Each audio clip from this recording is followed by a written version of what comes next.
Come to our podcast. We have all you can eat churros. Not at Costco anymore. All right. Okay, Mia. Let's talk inclusion.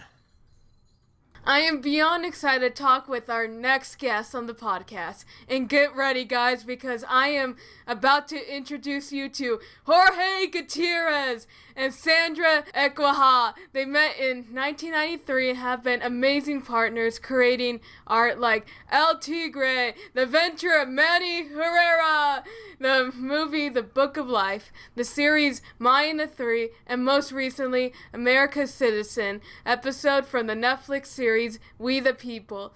They tell beautiful stories and animate amazing characters, including characters with disabilities, which I absolutely love. We are super excited to see you, and I am beyond thrilled that you guys are willing to come and talk to us. I just want to start by saying that we're big fans. I know Natalie is going to be really, really excited to talk to you as well. So this is going to be so much fun.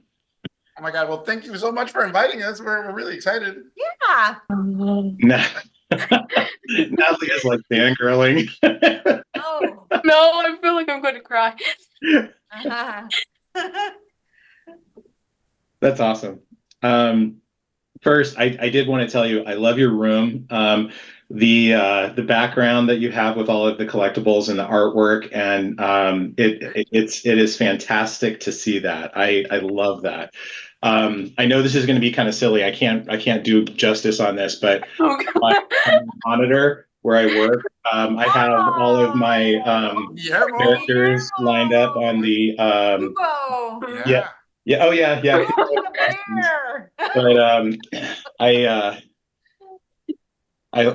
like to keep it kind of fun and light here, and so when I do my day job, I'm not too tied down.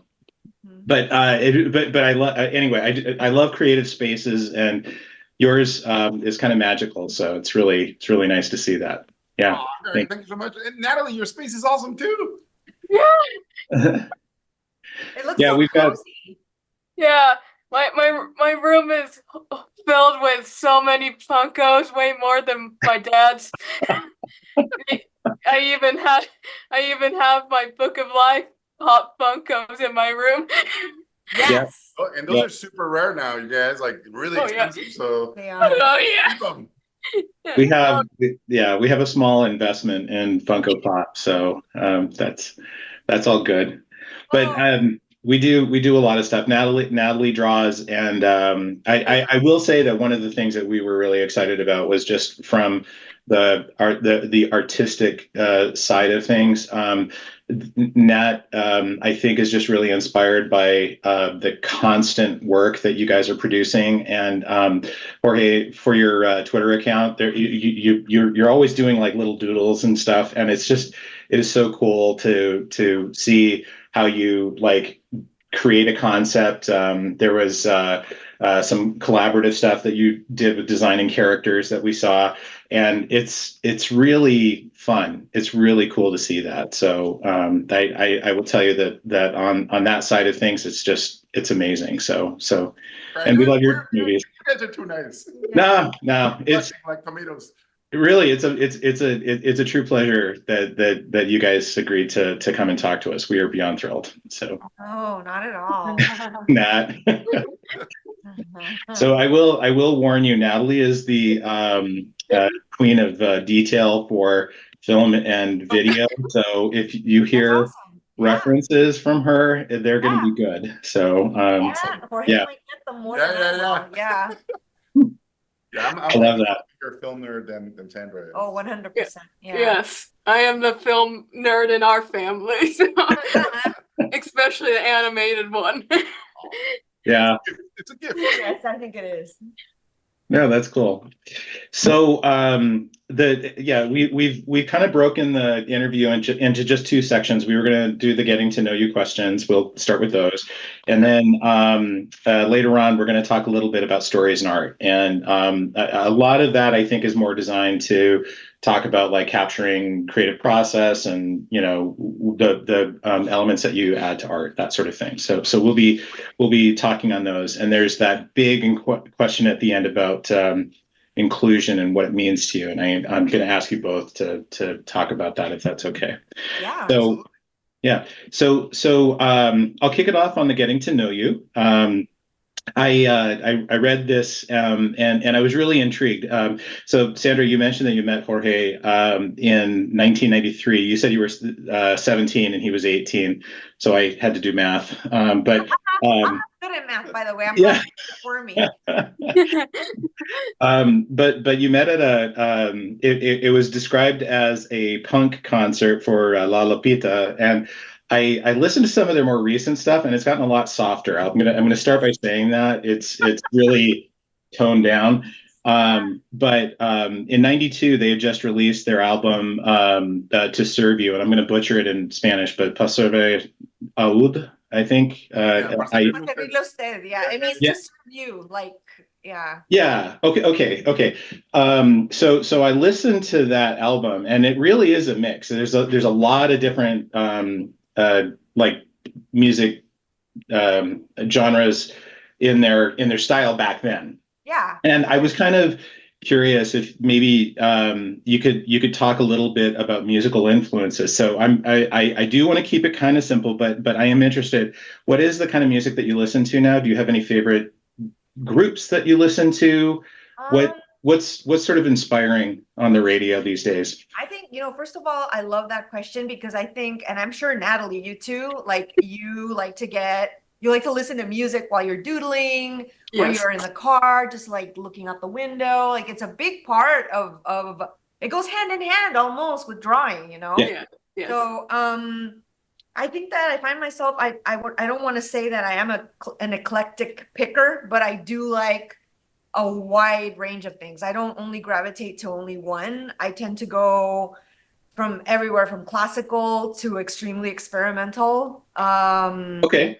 But among, like right now, recently, if you had to pinpoint what I'm listening to, I just found these guys that are called Hermanos Gutierrez. Funny enough, they're like the same last name as Jorge. The Gutierrez brothers, yeah. Yeah, the Gutierrez brothers, yeah. And you heard of them then. They're very like strummy, and they play like Old West kind of sounding music. And there's no lyrics. So I don't know about you, Natalie, but sometimes I like it when there isn't any words or lyrics to the music. Sometimes I just like to listen to the instruments being played. So I really like that right now. I'm really into listening to females rapping more than males sometimes. I really like how sing-songy their voices are. I'm a forever fan of a group called actually Jorge introduced me to them, called Maquisa. And the female rapper that comes out, they're from Chile. Yeah. They're from Chile, yeah. And she is it's so soft and it's so pleasant, because the counterpart is a male, and they rap well. They rap but very good male as well. Not like, yeah, I'm gonna do this and like karate chop you. No, but they're very like they're nothing compared to the softness of her voice. I love Billie Holiday, jazz. Oh yeah. And I also gravitate to pop as well. Like recently I started listening to Miley Cyrus's new album with I think she's singing Flowers, and I really like that. You've heard of it, right, Natalie? Yeah. Yes. Yeah, I like it's very, very disco, very poppy, and I like that. Yeah. Yeah, and I like what's the one that I'm gonna look really old right now, but I really like the song Vampire. Oh yeah, by Olivia Rodrigo. Yes, girl, you know what I'm talking about. Yeah, I love it. Yeah, like that. So I go all over the place. I can go whatever. I just love music. That's awesome. Yeah. Okay, what about you? Do you have any? Yeah, so I'm a little crazier. I make playlists depending on the project I'm working on. And then I've gotten to the point where, like, I'm working on this wrestling movie, and I have a Japanese wrestler, so I listen to Japanese metal. And then I'm doing an Austrian Amadeus inspired wrestler. So then I listen to Mozart. Like I theme it to the design, just to like grab things. But I'm all over the place, just like her. I love movie soundtracks, specifically Ennio Morricone is my all-time favorite. So I think you like Hermanos Gutierrez. You I should think listen. I would. Yeah. And then I'm really into right now, there's like a post-pandemic emo thing happening in Mexico, especially in the north of Mexico, in Chihuahua. All these guys have made these albums called like I'm Super Depressed and I Never Want to Leave My Room. Ed Maverick and Kevin Carl, and I love their stuff. Sandra thinks it's too depressing. I gave him one song, just one song, and he listened to it and he latched onto it, and now he won't let that genre go. And you could just hear the sadness like coming out from his room, and I'm like, oh. And you think you're gonna find him all sad and stuff, but he was like the happiest, peppiest person. He's like, hey. Yeah, it's like I'm happy when it rains. Oh, I'm happy when I hear sad music. I think it's because we're from the '90s, and then I'm really into, I like Peso Pluma and I like the narco trap craziness that's happening in Mexican music. Okay. So I always kind of keep an ear to what's happening because I feel like, especially as we get older, I want to know what the new things are, and I Yeah. inspired by the new. Yeah, where do you find your new stuff? Because I know I listen to I like going down what I call the Spotify rabbit hole. Yeah. Oh Yeah. yeah. Where you go, oh, if you like this, you like this. And I also like listening to KCRW to listen to see, and also college radio. Yeah, college radio also has really good stuff. What about I'm a Yeah. Shazam guy, so like I'll be anywhere and I'll hear something and I'll go, "What is that?" Yeah. Just do a deep dive.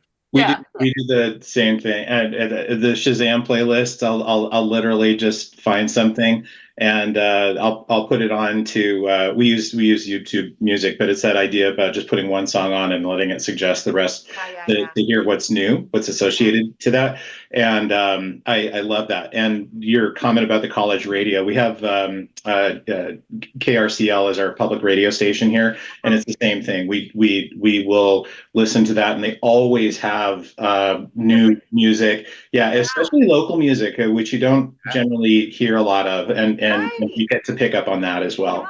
There's so many good like close by groups and music that you don't know. We get Loyola University. I don't know if it's the same. Yeah. It's amazing. Yeah, they pop out good things. But I think it's so important to always keep literally not only your ears open, but your eyes open and watch things. Yeah. I mean, we'll do the thing where I go, all right, what was the most popular movie in Mexico? I want to see it. Just what connected with the whole country. I'll go, what's the most popular movie in Japan? I'm going to watch that. Like literally, even if I don't like them, I just want to know. That's actually really cool. That's a great idea. Yeah. Making notes. So, yeah. Okay, that's cool. That's really cool. Nat, I'm going to let you take the next question. So, Jorge, you always wanted to be a wrestler. So, for everyone in the room, what would be your guys' wrestling name? I think for me, I think Super Macho. Super Macho would be my wrestling name because it was just my self-appointed nickname as a little kid from my grandfather. I love that. We were betting on whether it was that or Ghost Bear from TMNT. That would have been so good. Yeah, that would have been so good. And like word got around that I wanted to be a wrestler, and in the animation industry, it's very small, so I need to do voices as a wrestler. So I played living wrestlers, dead wrestlers, animal wrestlers. I basically got my dream come true because to act is to become. So I go tag team with turtles. I was a Turtles fan, so I couldn't believe like I got to play a villain. Wrestler. Yeah. That was really cool. But Super Macho, I was going to say that was like one of your first animations. I felt like you probably were really close to it. And oh wow, yeah. You know about that? That goes way back, guys. Yeah. We did our research. Yeah.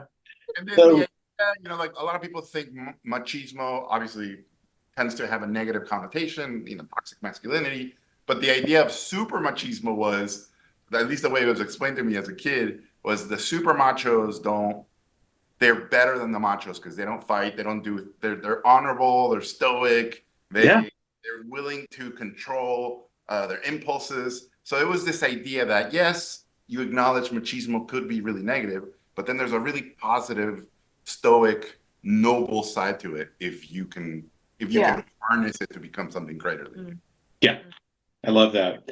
So we attempted our names. I don't know if you've seen our logo, but for the DadnNat podcast, I'm the goat and Natalie is the penguin. So we were talking about names, and I thought Goat Whisperer would probably be the better of a few ideas that we had. And I don't know if I'm going to say it, but El Susurrador de Cabras is. I'll have to work on that, but yeah. It could also be like a crooner. Yeah. But That's actually funny. mine is Little But Mighty, and that would be I love it. Paguina Perio. Oh. We have to work on the PPP sounds. Yeah, I love it so much. That's great. Yeah. Cute. But Sandra, do you have an alternate identity as? I'm not much of a wrestler, but I did box for 3 years. Oh, cool. Yeah, I did. Okay. Yeah. And she can throw a punch. Believe me, I know. Yeah. And I had to stop though. I had to stop for the sake of my art form. The wrists begin to. Oh, right.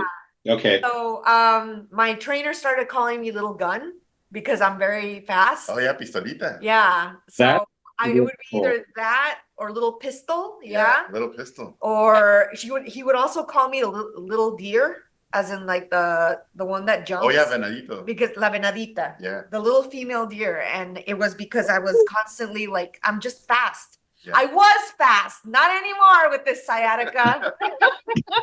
I'm sorry. Yeah, we're all getting old. Okay.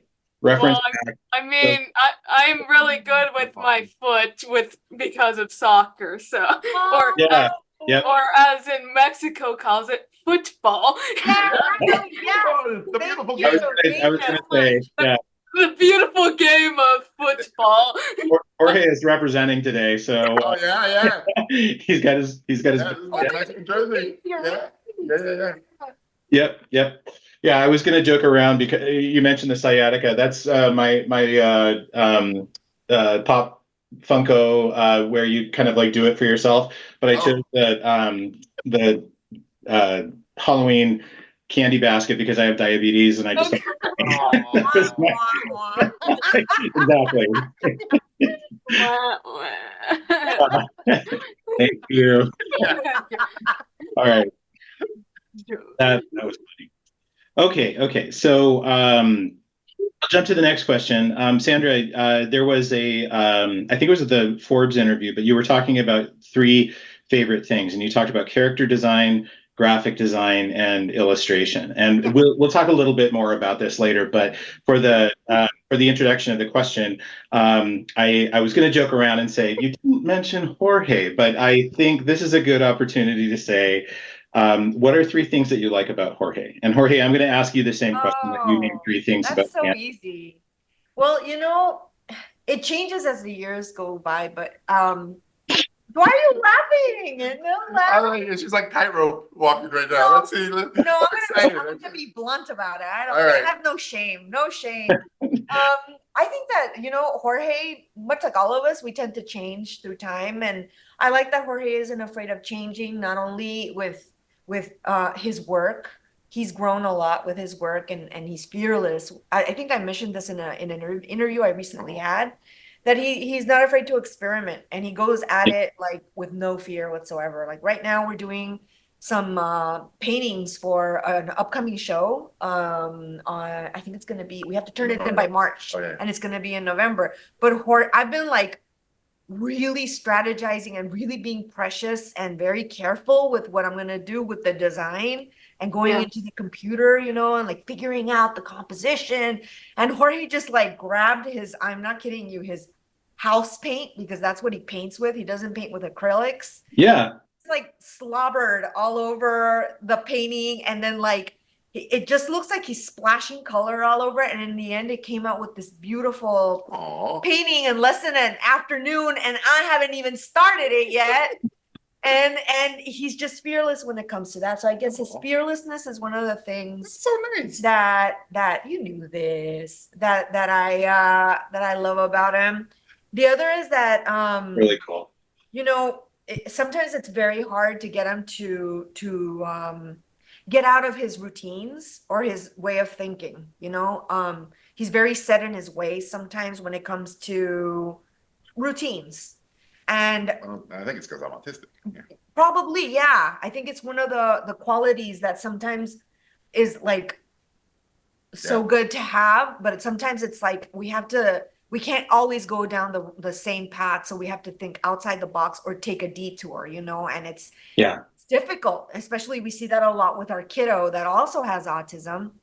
But we're learning from him that sometimes we have to take an alternate route, and because nobody's the same. And this includes, we might want to put that in inclusivity with people that have autism, like you're going to have to think a different way sometimes. You can't always go the same route.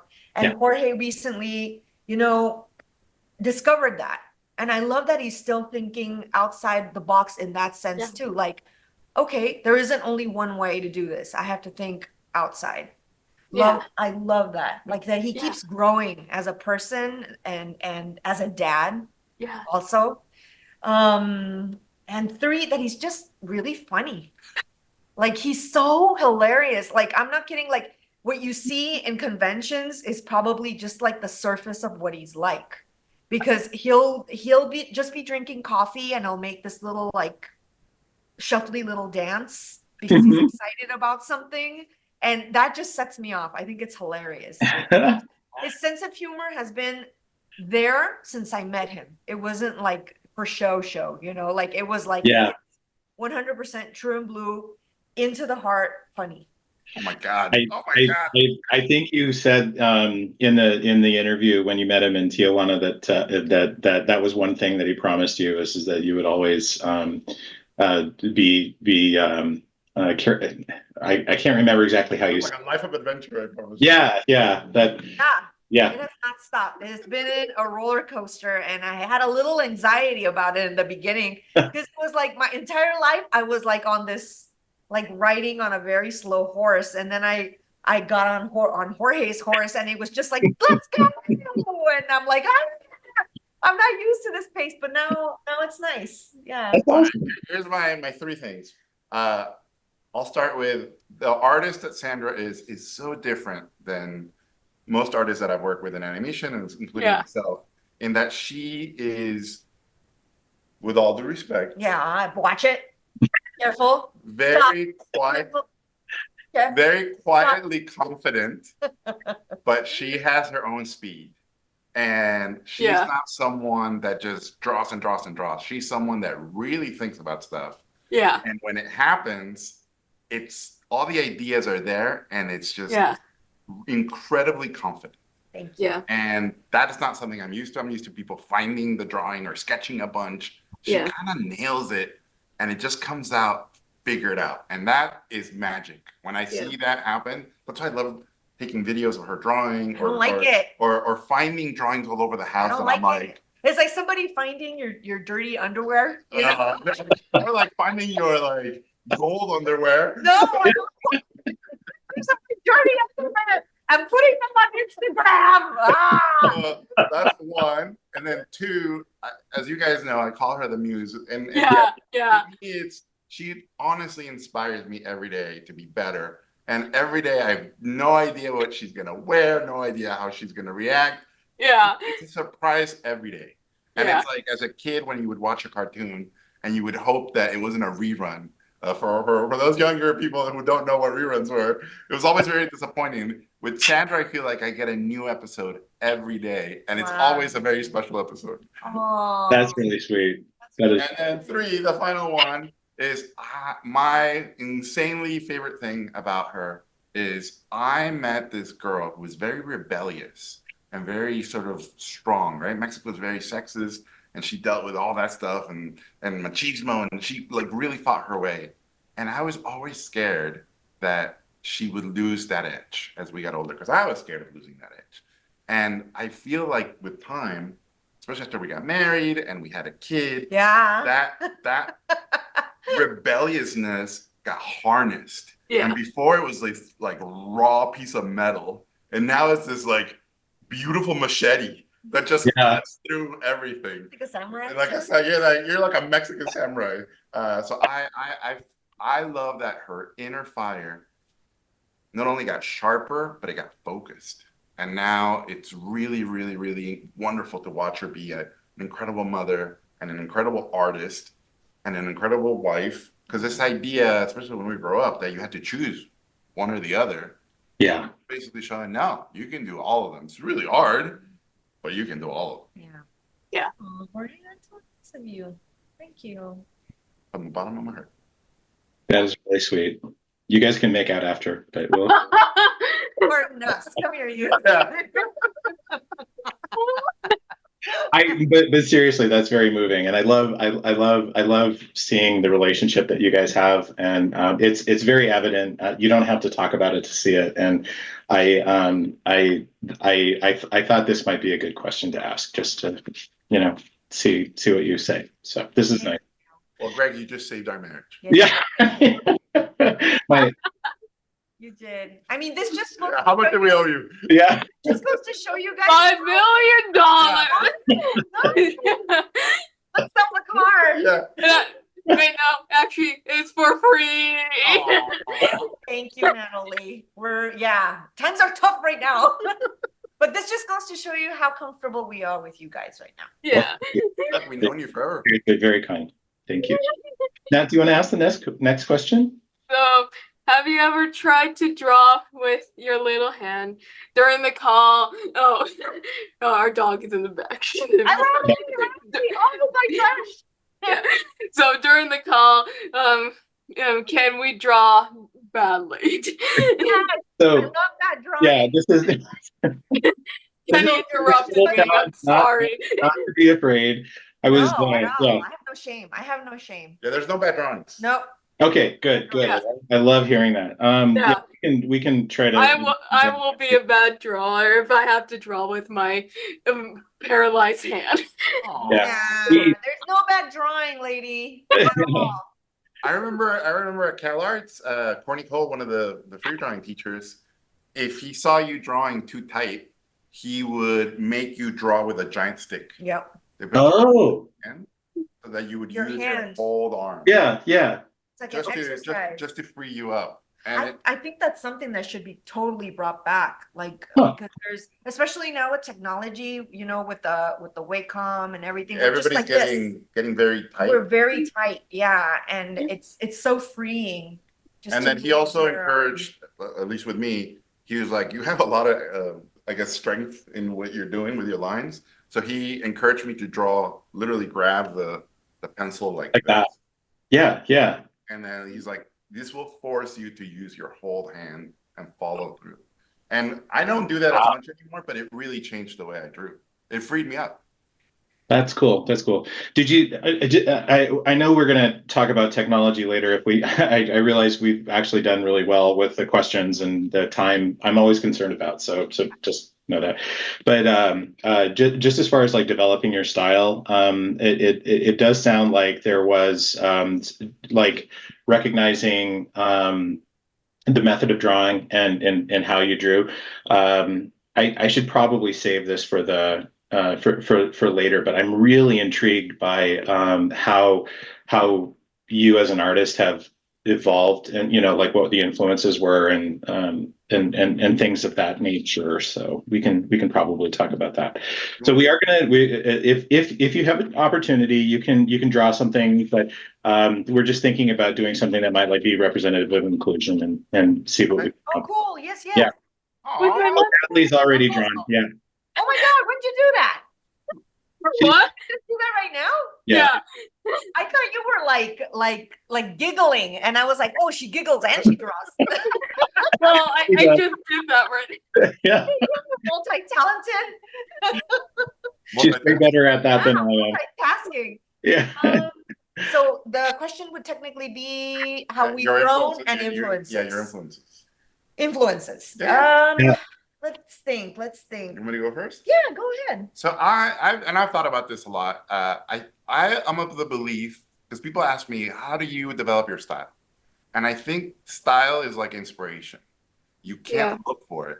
It finds you while you're working. So the more you work, guess what happens? The more inspired you get.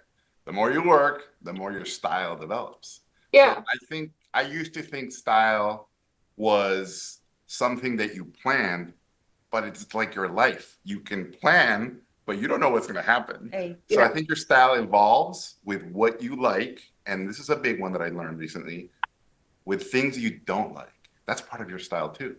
So for example, the example I always give is one of our heroes is Mike Mignola, the guy who draws Hellboy. And I got to have lunch with Mike, and I, like a fanboy, I told him, Mike, I'm so influenced by your work, by the graphic quality of it. And there's two things I really love. I love that characters fading to the ground and you never see their feet, so it's really mysterious. And then the backgrounds are really dark, so you barely see them, and characters come out of the dark and into the dark. And I think it's so amazing that you let the viewer imagine these things. Wow. It's so magical. And Mike Mignola, again, my hero, goes, oh, Jorge, I hate drawing feet and I hate drawing backgrounds. Oh yeah. So he worked around it. Yeah. This became his strengths. Yeah. So Yeah, exactly. Yeah. that was a big lesson. It was, all right. He hates cities. He, like, all the things he hates, he just doesn't do, and he got really good at the stuff he loves. Yeah. That is your style too, right? If you don't like certain things, you veer away from those things on purpose, and you get really good at other things. Yeah. To balance things out. Yeah. For sure. That's really cool. That is really That's one. And then the other influence, again, sorry to name drop these legends. I know. I'm like, when I was sitting down next to my sister. No, it's good. But Guillermo del Toro. So yeah. one of the big things that happened to me, I got really lucky that I got to know him and become friends with him. But as an artist starting out, I had a mindset that there was geeky, nerdy art, right? Video games, comics, TV cartoons. And then there was fine art, right? It was like Picasso and opera, and Fellini and all these like art things. And I thought you couldn't mix them, right? Because they were very different things. What Guillermo told me and basically said was, Jorge, they're all ingredients for inspiration. You get to cook whatever you want. And if you want to grab this from this video game and this from this opera and this from this episode of the Golden Girls and this from this German poem. The Golden Girls. Yeah, like you get to do whatever you want. You could eat a gourmet taco with $1,000 bottle of wine. Like you can mix whatever you want because that's you. Yeah. Yeah. And that freed me. That completely freed me as an artist to go, well, I love Picasso and I love Basquiat, but I also love Sergio Aragonés and I love, the murals in taco stands where the pig is eating himself. Like mixing all those influences is kind of what got me really into the look of my work. And right now I'm really, really influenced by what I call innocent, naive, but beautiful children art. I love what does that mean? That kids are fearless. When I see kid drawings, like Basquiat. Yeah. And Picasso in the later years. When I see kid drawings, there's a freedom and there's a complete lack of fear of what people will think. Yeah. And it's just pure, and it gets me really excited. That is beautiful. That is good. Well, I could say my right hand. I did it with the example of Manolo. Amazing! Holy cow! Matt, you're incredible. I think you're gonna like fill that entire page before I finish with this interview, aren't you? Probably. I don't know. And your goal. You're a doodler, just like me. I like and people are like, "That's very rude. You're not part of the No, I'm listening to you, and I'm drawing. Multitasking. Leave me alone." So I doodle and listen. Yeah. Come on. So anyway, my influences, just really quickly, would probably be, I tend to lean more towards looking at kids' books from when I was younger, I like Yeah. a lot of these books that influenced me had very simple drawings, graphic shapes, like the Provincens. Like, and that curiously, I didn't know that Alice and Martin were like a couple. I just knew them as the Provincens, and I thought they were like brothers. But then I found out that they're actually a couple. Yeah. And with time, their style evolved. It went from very simple shapes and very simple colors to like very complex drawings, almost like Ronald Searle, like very like almost like ink splattered, and then they would watercolor it. So I love the fact that they evolved, and I like to think that in my simplicity, I'm also kind of evolving in the sense that I'm becoming a little more organic, and a lot of that I owe to this guy, based on what he said. Like just free yourself a little more, warp your lines a little more, add a little more detail, just think less with your brain and more with your heart. So that's one of them. And I think that when it comes to drawing, I also like to refer to the project that I'm doing. Yeah. So if I'm doing something that's like, for example, right now, the project that we're doing, the painting, Yeah. mine's a little more adult. Yeah. So I'm going a little more fine and more detailed with it. And when it's like for kids' books, I tend to go less, and it's like more simplified. Yeah. Okay, that's really good. That's Yeah. awesome. I will say that Natalie is sort of a reference artist, but she has really built her own style. I think she started by taking art that she liked and then working through a couple of different mediums. Nat can talk a little bit about this, but when she really set off was when she had the iPad Pro and was able to use Procreate to start like adding layers and doing work. Yeah. And her sister went to school for an illustration and art degree, and they kind of collaborate on learning the tools, and Natalie's gotten really good at it. So so awesome. yeah, but she still loves to draw, and she still paints and uses a lot of different mediums. It's really amazing. Yep. Yeah. So that's cool. That's nice. Okay, I'm gonna totally move questions because this one is just silly, and I really had to find out what is the deal with the blue corn tortillas. We now in our family, I just want you to know, like we'll be like doing something totally random, and somebody will go blue corn tortillas. It's like we are excited, and we wouldn't even be at the store and say blue corn tortillas. but people are like looking at us like, what are they talking about? But it's like a highlight. That whole scene in Maya and the Three. It is funny when he's like all zapped out of his mind. Yeah. He's taking a little too much medicine. But and he's eating the pillow. Yeah. So the story behind the blue corn tortillas is my grandfather. When I lived in Mexico City, my grandfather and my grandmother. My grandfather's from Puebla, and I guess blue corn tortillas are a big deal over there. They are, and okay. My parents are from too. Yeah, and my grandma was from Michoacan. So it was funny because at night we would want to have quesadillas. Yeah. And as a little kid, I was like, oh no, my grandparents have the blue corn tortillas. Yeah. Like because we grew up with white. Yeah. Sure. Or corn tortillas. So I was always like, they look really weird. And my grandpa was so snobby that if they didn't have blue corn tortillas, he wouldn't eat.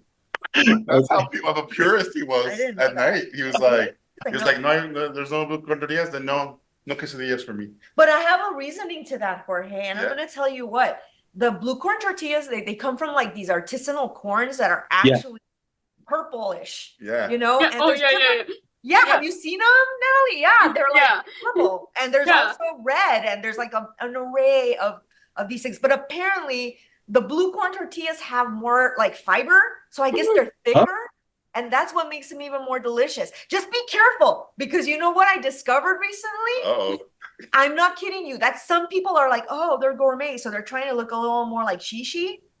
And what they do is they take the dough, I mean the masa with that they make Color. they put coloring in it. That's not good. So be careful about your fake blue corn tortillas. Fake blue corn tortillas. And the only way you can figure it out is if they are, if they aren't, is if you put some lemon on it. And if it starts like watercoloring, like that, then that means a fake. It's a fake. That's a really good way to catch that. Just so you know. Love that. I love it. Be on the lookout. Yeah. Yep. Yeah, we will. They're like blue corn tortilla cop. Yeah, blue corn tortilla.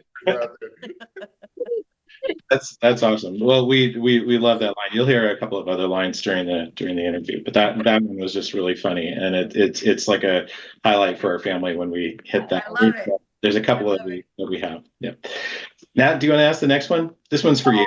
No, well, this is another highlight for us in our family, but every time we see a tweet from you, Jorge, what is the deal with your Hollywood tweet? How did they start? I've been offered an art show because of Hollywood. Someone wanted to publish them. So it all started because I worked at the Hollywood office in Netflix. Yeah. And I would see Hollywood is pretty crazy. Yeah. Oh, yeah. Yeah, it's a business. But the location is also crazy. So you see a lot of really insane stuff, right? Like you would literally see a lady with high heels walking a dog on a skateboard while she's talking on 2 cell phones. Yeah, but we're not even blinking, right? And it's normal. Yeah. And I would just look at this stuff and go, Hollywood. And it just became this sort of like anything crazy, anything random. I was like, no, it's Hollywood.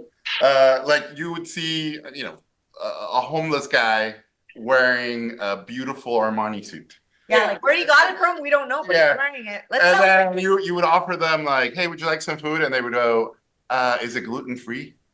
Yeah. So that's and I was like, oh, that's Hollywood. That's Hollywood. That's so Hollywood. So that translated to Twitter, when I would just see crazy things like balconies with no doors, or buildings that you couldn't enter, and it just became visual metaphors. Very helpful. Yeah. And now lots of people send me stuff, and directors, fellow directors, are like, "This is very Hollywood." Yeah. Yeah. Yeah. It's a strong meme. So and obviously we've picked up on it a lot, so we follow that when you post. Are you really? You use that in your house too?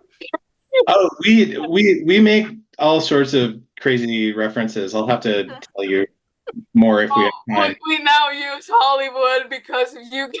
I'm glad it's like passing on. Yeah. We talk about your Hollywood on Twitter too. Every time we see it, it's like Hollywood. Oh, Hollywood. It's a highlight of our day. Oh. Yeah. We crack up every time. So just looking at the time, I'm actually thinking we should probably jump into stories and art, Nat. Is that okay? Yeah. Okay. So my apologies. I definitely want to talk a little bit about the diversity stuff. So sure, yeah. Nat, I've got you tagged for the first question. Do you want to go to number 5 about the American Citizen video? Yeah. So the American Citizen music video from We Are the People was really, really cool. There was one person in a wheelchair in the music video, and it was really good to see that. I was also glad to see that your son Luca is shown on the segment with your family. How did you get involved with the marketing of the documentary? It was pretty crazy. So and thank you for all the kind words on the video. We're super proud of it. Oh yeah. It won an Emmy, so we're even happy that it's out there. But the creator of Dr. McStuffins, Christine. Yes, Dr. had a show. She loved Schoolhouse Rock. Oh yeah. We really love that. A new version of Schoolhouse Rock. So she pitched it, I believe, to the Obamas at a party. Oh yeah. And Kenya Barris, the creator of Blackish, and they all jumped in and they said, we're gonna get directors in animation with individual points of view, and we're gonna team them up with different singers. And they approached me, and I said, well, I just became a U.S. citizen. I'm not sure I'm the right person to do one of these. I think you were, dude. And they were like, did you say you just became an American citizen? Liar. Or did we have the video for you? And it was literally a video about people from all over the world. My favorite thing about the U.S. is that it literally has people from all over the world. It's a representation of humanity, and so we really connected with that idea, and we're both big fans of It's a Small World in Disneyland, and this idea that you get to see kids from all over the world. So we said, all right, we're going to do our version of that, and we're going to see characters coming from all over the world. And then we started going, all right, we want to be as diverse as possible, and we want to highlight people of all kinds. And I have to tell you, the wheelchair idea, we just put it in the storyboards, and the executives were really kind of going, wow, we usually have to ask people to be more diverse. It's so cool that you guys are just innately doing stuff like this. Yeah. And so it's always been a part of our work where we try to be really integrate diversity and inclusivity in an organic way. And as you guys know, it's obviously gets politicized a lot, but it has to happen early on or it won't happen. I love that you did. I think by count there were 50 countries represented, and one of the things that I really loved was at the end of the video, you actually where the folks are on the stars and you're pulling out. You start with the American natives, the Alaska natives on the stars, and as you're pulling out. And I didn't catch that at first, but I went back and I was kind of like watching it. And but this idea about being immigrants, it was nice that you kept First Nation references there, and I honestly, there was just a lot of really amazing work on that, and I love the video, but it's very exemplary of the type of work that you collaborate and build. So the references, the details in there are just beautiful.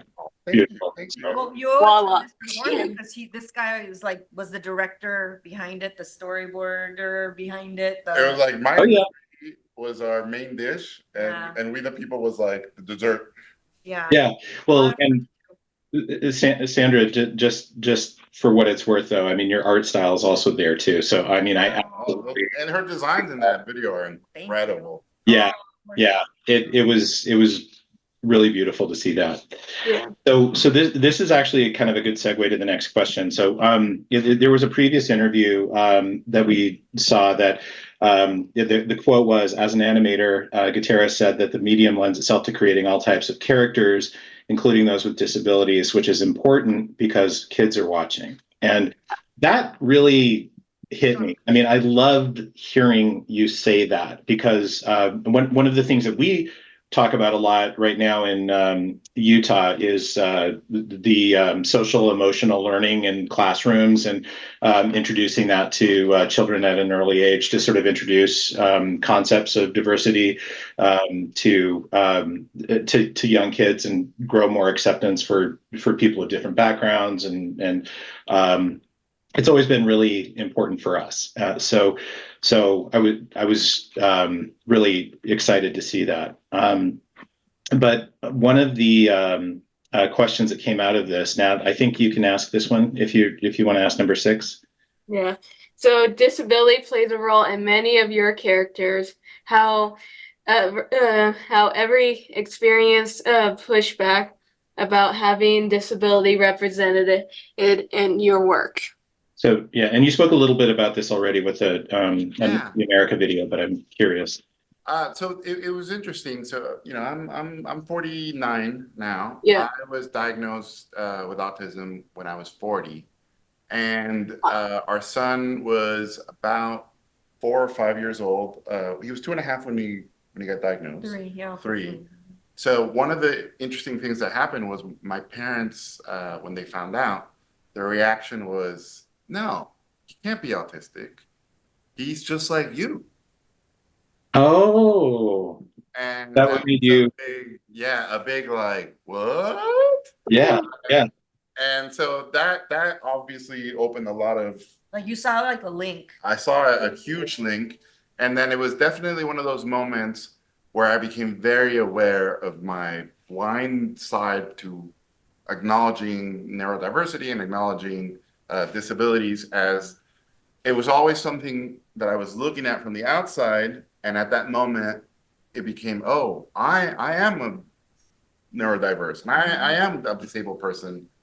Okay, well, it made me go back into everything we've done. And for example, and people on Twitter have pointed this out. A lot of my work are characters who don't fit in, who are outsiders, who are trying to convince others to believe in them. And I think that's part of my journey as an autistic artist, right? Wanting to fit in. My obsession as a little kid with Pinocchio, I now look back and I go, oh, Unconsciously, yeah. Pinocchio's a wooden boy who dreams of being a real boy. Yeah. And he goes on this insane journey and he's rewarded by becoming real. yeah, And yeah. I think all of that speaks volumes to the type of stuff that I gravitate towards. And I look back and I go, well, yeah, Manny Rivera is based on me, and Frida is based on Sandra growing up. Is Manny El Tigre autistic? Yeah, he's based on my life. Manolo is very much inspired by my journey to become an artist. Maria very much inspired by how I viewed Sandra.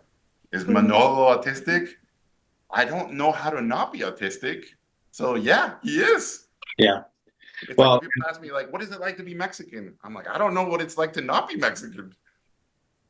Yeah. I love that. That's awesome. I do love seeing representations of disability in in all of the animation that you've done.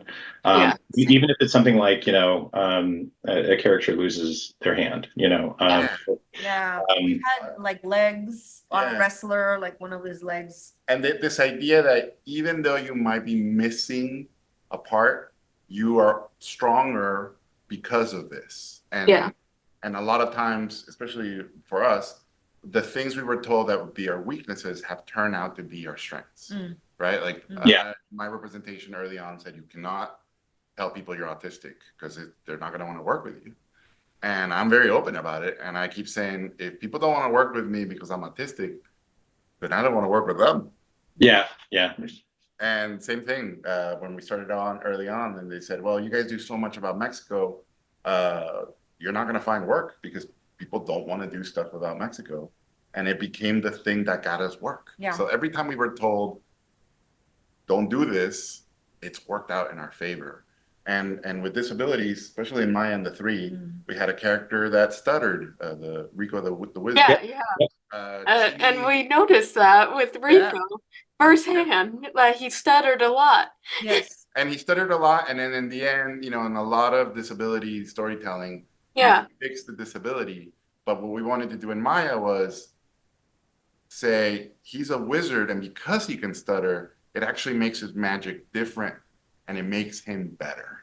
Exactly. Thank you. That's not a bad thing at all. There's a lot of commentary in media that disability typically, the character either dies and relieves a burden for somebody, or their disability is fixed. And the learning to live and appreciate people, including people living with disabilities, is so important. And I think that that's part of the reason that I love the storytelling that you have.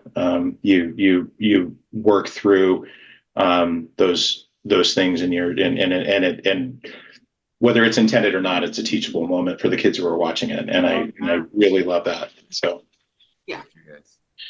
I'm getting really emotional in this interview. You may not see it, but I just You came to the perfect people because we're emotional. You're very emotional. It's nice. Seriously, it's nice. I was gonna be more emotional. So I guess I'll ask the questions in reverse if that's okay. I asked Natalie to do question 7. Do you want to ask that one, Nat?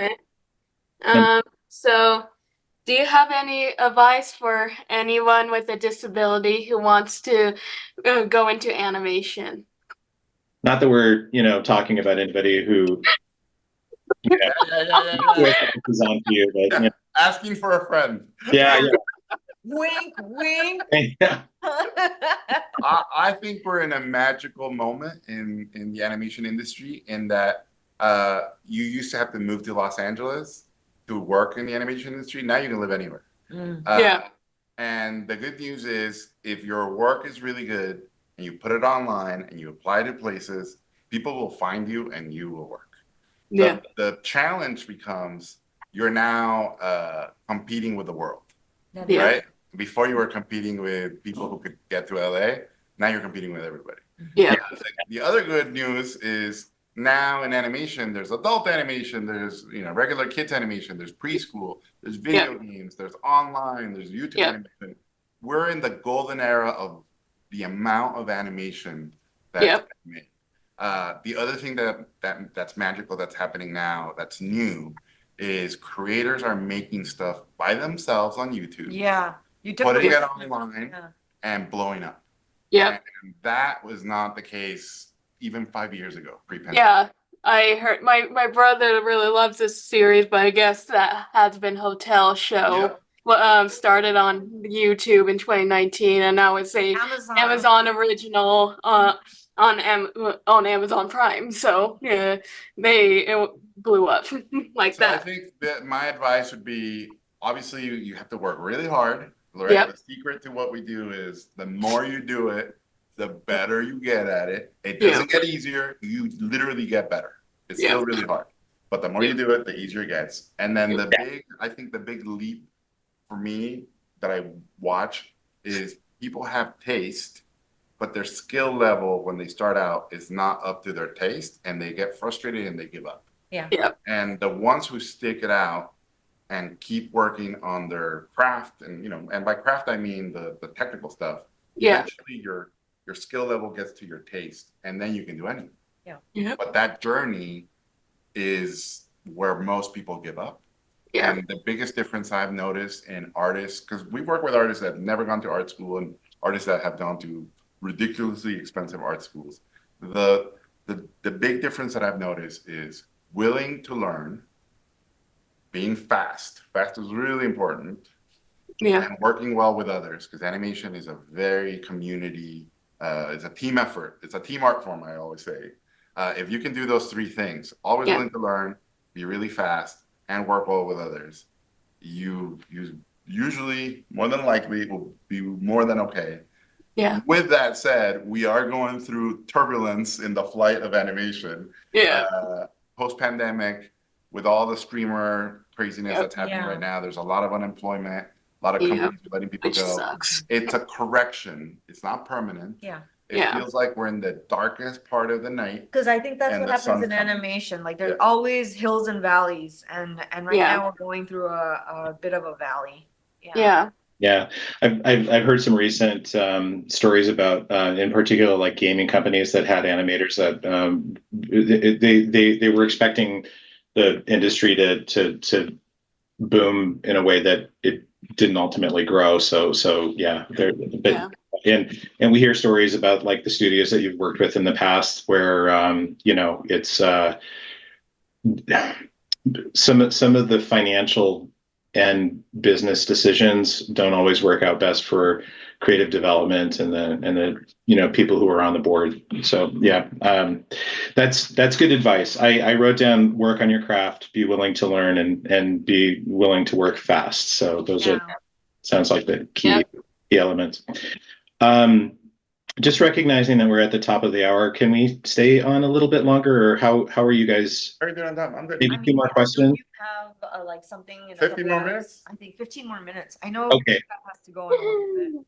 So I think we'll stick to 2 questions. I'm gonna start with the the big question. So culturally in the U.S., this is something that I thought you could talk about. That we don't always pay attention to the relationships that matter in film and media generally. There's sort of a very short character development, very, sort of shallow characters. It's built on a lot of stereotypes, and there's a lot of attention that you build in your characters in contrast. And what we've seen through your characters is that you talk about family lost and family found, that you are struggling with meeting expectations, or the characters are struggling with meeting expectations and how to address failure, that they are seeking identity and ultimately finding acceptance, either for themselves or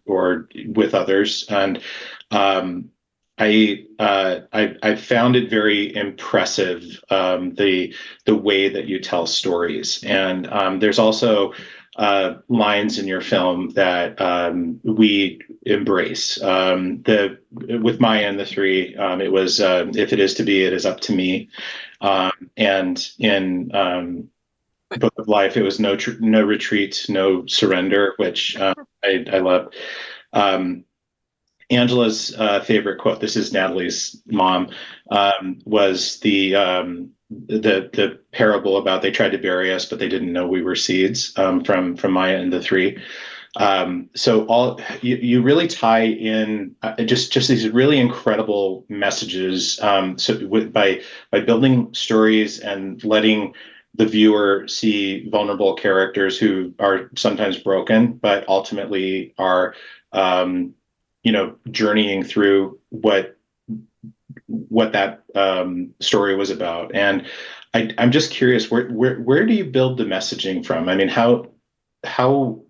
is it just representative of your personal stories, or where does that come from?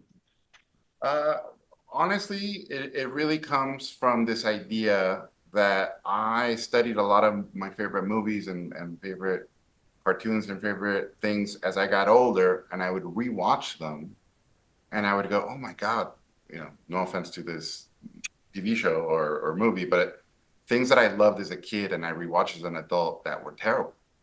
And then there were things that I rewatched as an adult that I loved as a kid, and I was like, "Oh my God! Not only is this amazing, but now as an adult, I'm seeing something different."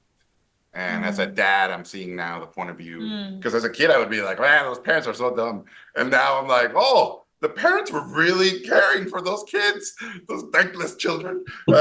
So it definitely made me very aware of the core for me in storytelling. I used to think it was the plot. And early on, I figured out it's not the plot. And then I was like, it's about the characters. Now that I'm older, I look back and I go, no, it's not about the plot and it's not about the characters. It's about the relationships. Huh. Yeah. And so the relationships is basically why we watch stories, right? We want to see characters connect, or characters who are disconnected trying to connect, or characters who are connected in a negative way and we hope they break away from that connection. So now I really hone in on the relationships, and you nailed it. I love characters that believe that they are broken, or society believes that they are broken. Yeah. But I love when the character fixes themselves. Oh. I don't like when the magic, the blue fairy fixes Pinocchio. Yeah. If I did my own Pinocchio would fix himself. Yeah. And Pinocchio would be like, I don't need to be a real boy. I'm happy. Or I don't need to be fixed. I never needed to be fixed. Yeah. That would have been his his journey. I think to add to what you're saying is that you humanize them. Right. And therefore you're projecting yourself into these characters, making them human. And at the same time, you're reaching out to people and grasping at their human side. And they relate that way to your characters by making them having them have predicaments and problematics that are human. You're not going off of a recipe. Yeah. And also I'm of the belief, that's very accurate. So for example, Maya and the Three, when I would tell my friends outside of Mexico about the Aztecs, the knee-jerk reaction that I would usually get is, ew, didn't those guys do human sacrifices? That's my Valley Girl voice. Ew. Where did you get Valley Girl friends in All right, primary school? American friends. Okay. And for a long time, I was kind of ashamed. I was like, oh yeah, and I wouldn't bring it up. But I love Mesoamerica. I love the cultures. So when we started Maya and the Three, I said, all right, I'm gonna take that really negative concept of sacrificing people, and sacrifice is one of the most noble things anybody can do, right? Yeah. A life of sacrifice, a life of servitude. And then I went into, oh my gosh, in any relationship, sacrifices are made for the whole. Parents sacrifice for the kids. Kids sacrifice for their siblings. Soldiers sacrifice for their countries. You know, people in power a lot of times don't sacrifice. So the negative and the positive of sacrifice. And the idea of Maya was everybody wants to sacrifice this girl, and sacrifice is bad, right? That's the starting statement in that story. In the end of that story, she figures out sacrifice is the most heroic, selfless thing anybody can do, but it has to be your choice. Yeah. Others can't do it for Yeah. you. And that's why there's that moment in the show at the end when, spoiler alert, when Maya makes that choice. Yeah. And she thinks about her parents, and she thinks about her siblings, and she thinks about her friends, and she goes, the biggest act of love is to sacrifice Oneself. And that's true glory, right? Throughout the series, she keeps saying, I want to be a glorious warrior. Yeah. At the end, she realizes that's real glory, when you sacrifice for something bigger than you. So I now approach stories like that. You know, all the new things we're working on. Obviously, there's certain things that I really like. I really like when the main character dies. I love those stories. No. Because that's life, right? People are born and people die. Spoiler alert. It broke our hearts on Maya and the Three, I will tell you, but I understand why you say that. And but if we didn't get Maya or that's dying, we would have not had Manolo or Maria. Yes. It's all connected. It's all Yes. And by the way, I think about that all the time, because even, El Tigre, we always say if El Tigre, our TV show, hadn't been canceled, we wouldn't have been able to make the Book of Life. So it applies. Exactly. It applies in real life. It applies in real life. Exactly. And if you didn't have Book of Life, you would have not had Maya. Right. It's all connected. Exactly. Well, on that note, we're really excited about the I Chihuahua. Oh, it's gonna be so we good. are so excited about that. So, I Chihuahua. yeah. Natalie. Yeah. So now I'm going to let you ask the last question. You can.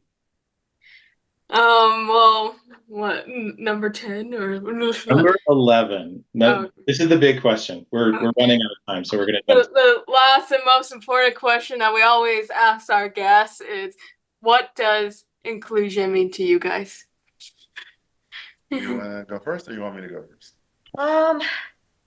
I'll give you a quick and short one. Sure. I just think that it means judging not one by what they're capable, by their capacity, but by who they are. And, like, especially I see it a lot in Luca, that he's so capable of so many other things. But sometimes people tend to prejudge just on like what's on the surface. Yes. A little more, you'll get to know him a little better. You'll get to see that he's capable of so much more than you're giving him credit for. Yeah. So, like, don't prejudge. Yeah. And don't presume that they're only capable of this when they're capable of that. Yeah. That's what I think. Inclusion for me, obviously being on the spectrum has really, really affected me. And it's made me realize that a lot of my heroes are on the spectrum. A lot of the people that, especially in the arts, have that done things that are different, that have done things that have changed art forms and have changed narratives, and big people were on the spectrum. And so this idea that the big changes in humanity usually come from people who think differently. Yeah. Yeah, And I so do. accepting that as a positive and normalizing that, right? Because you also don't want to. One of my favorite things when I see diversity is having flawed uh, characters that are diverse. Because if you glorify, the super disabled character, then you're implying that you basically objectifying them, which you see, in media all the time, where someone has a disability, they're either super evil or they're super good. And to me, that's equally bad because you're making the assumption that they're one dimensional. So Right. having Yeah. layers, humanizing the human experience as not just everybody's one way, but everybody's every way, I think not only illuminates the new generations into seeing the reality of the world, because if you go by what movies and cartoons tell you, you are screwed right now because it's a very skewed view. And so it's our job as creators, and it's our job as artists, and it's our job as diverse humans to empathize with our audience and go, we are all similar. My favorite thing that I always talk about is this idea that when you look at a piece of media and a piece of work that is foreign, it should look like a beautiful painting, right? So that the viewer wants to look into it. And then they feel privileged to be able to see this thing. But the closer they look at this painting, the more they realize it's a mirror because it's reflecting the human experience. And you're going, oh, there's people in this other country, in this other era, just like me. Oh, this idea that the biggest power of art is to connect us and to connect all of us. And so I think diversity is just another giant bridge to connect all of us. Beautiful. That's awesome. I love it. This has been amazing. This has really been amazing. I love what you guys have talked about. I just for reference, I'm terrible at this, but I'm just starting to build this out. But it's going to be. I wanted to do kind of like a luchador mask, Cool. but it was going to be like an inclusion luchador. Oh, cool. So I'll work on this and I'll get something put together that I can share. But the idea was, and just by the way, wrestling is big in Special Olympics. There's a lot of support from the different WWE. fans. Yeah, and I honestly don't know why we haven't like picked this up and done something with it in the past. But to kind of like make your mask show show your message of inclusion. I'd love to build something out like that. So yeah, we're going to work on that. This has been really special for us, and I just want you to both to know that we're very grateful to have you on the podcast. I'm very much looking forward to us being able to share this, and I just think it was a particularly great moment when we got that email from Jorge saying, "Yeah, let's do it." It was really sweet. It was really sweet. Nat, do you have any closing words? Oh, Greg, I'm allergic to crying, especially on my face.